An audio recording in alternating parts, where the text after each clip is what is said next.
নমস্কার, আমি বিশ্বজিৎ আপনার সাথে আবারও ট্রিভিয়া উইথ বিশ্বজিৎ শুরু করেছি, যেখানে খেলার দুনিয়ার কিছু খবরাখবর আপনার কাছে পৌঁছে দিচ্ছি। আজ আবারও একটা নতুন পর্বে, এবং আজকে আরও একজন বিখ্যাত মানুষের কথা বলবো, যে মানুষটি স্বাধীনতা পূর্বে, ভারতের স্বাধীনতা পূর্বে জন্ম, এবং সেই সময় নামডাক হয়েছিল ভীষণভাবে কুস্তির দুনিয়ায়।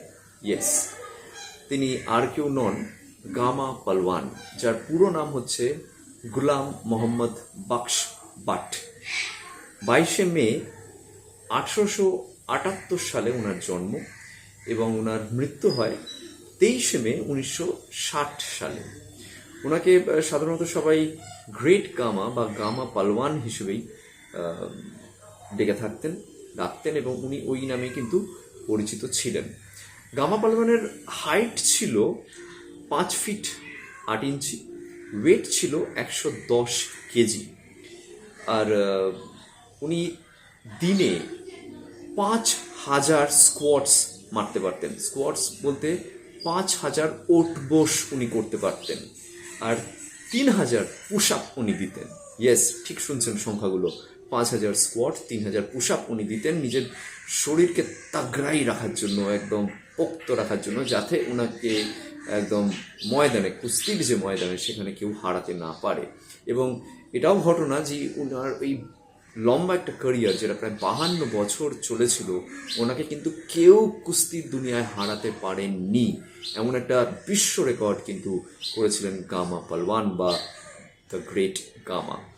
এর সাথে সাথে এটাও বলতে হয় যে উনি দিনে দুধ খেতেন 8 লিটার, বাদামের শরবত খেতেন 6 লিটার, মানে 6 কেজির বাদামের উনি পিসে শরবত খেতেন, এবং চিকেন খেতেন পার ডে কিন্তু 1 কেজি করে।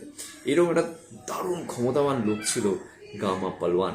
সেই গামা পালওয়ানকে তো কেউ হারাতে পারেনি, এবং 1910 সালের 15ই অক্টোবর উনি ওয়ার্ল্ড হেভিওয়েট চ্যাম্পিয়নশিপ উইনার হয়েছিলেন। গামা আরও তাক লাগিয়ে দিয়েছিল একটা সময়, যখন উনি প্রায় 1200 কেজির একটা পাথর নিয়ে ওনার ছাতির ওপরে রেখেছিলেন, এবং সেটা বেশ কিছুক্ষণ রেখেছিলেন, একটা ইতিহাস তৈরি করেছিলেন, রেকর্ড তৈরি করেছিলেন। তখন কিন্তু গামা পালওয়ানের বয়স মাত্র 22, মানে 22 বছরের একজন ইয়াং ম্যান বা যুবক 1200 কেজির পাথর বুকে রেখে একটা ইতিহাস তৈরি করছে, এটা কিন্তু কম কথা নয়। ওনাকে অনেক সময় রোস্তমে হিন্দ বলেও ডাকা হতো, এবং একটা অবাক করা ঘটনা ঘটেছিল, তা যেটা ভীষণভাবে গামা পালওয়ান একটুখানি আহত হয়েছিলেন, খারাপ লেগেছিল। তা হচ্ছে লন্ডনে যে বছর একটা রেসলিং চ্যাম্পিয়নশিপ হয়, তাকে সে বছর সেই চ্যাম্পিয়নশিপ থেকে বাদ দেওয়া হয় একটাই কারণ ওনার হাইটটা ঠিক ম্যাচ করছিল না, বা at per the rules and regulations হচ্ছিল না। এটা ওনাকে ভীষণ আহত করে, এবং তারপরে যদিও উনি সেভাবে খেলা ছেড়ে দেননি, ময়দানেই ছিলেন, কিন্তু এই দিকটা ওনাকে একটুখানি খারাপ লেগেছিল বলা চলেই।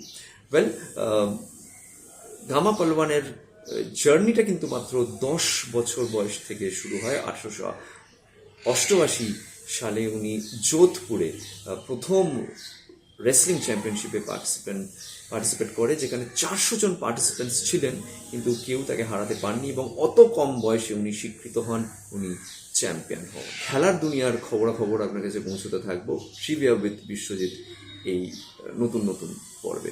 যদি ভালো লাগে এই প্রেজেন্টেশন, তাহলে অবশ্যই আমার ইউটিউব চ্যানেল বিশ্বজিৎ গান, গল্প অ্যান্ড মোর লাইক করুন, শেয়ার করুন, সাবস্ক্রাইব করুন, ফলো করুন, আমার সাথে থাকুন, সাপোর্ট করুন। ভালো থাকুন, আনন্দে থাকুন, সুস্থ থাকুন।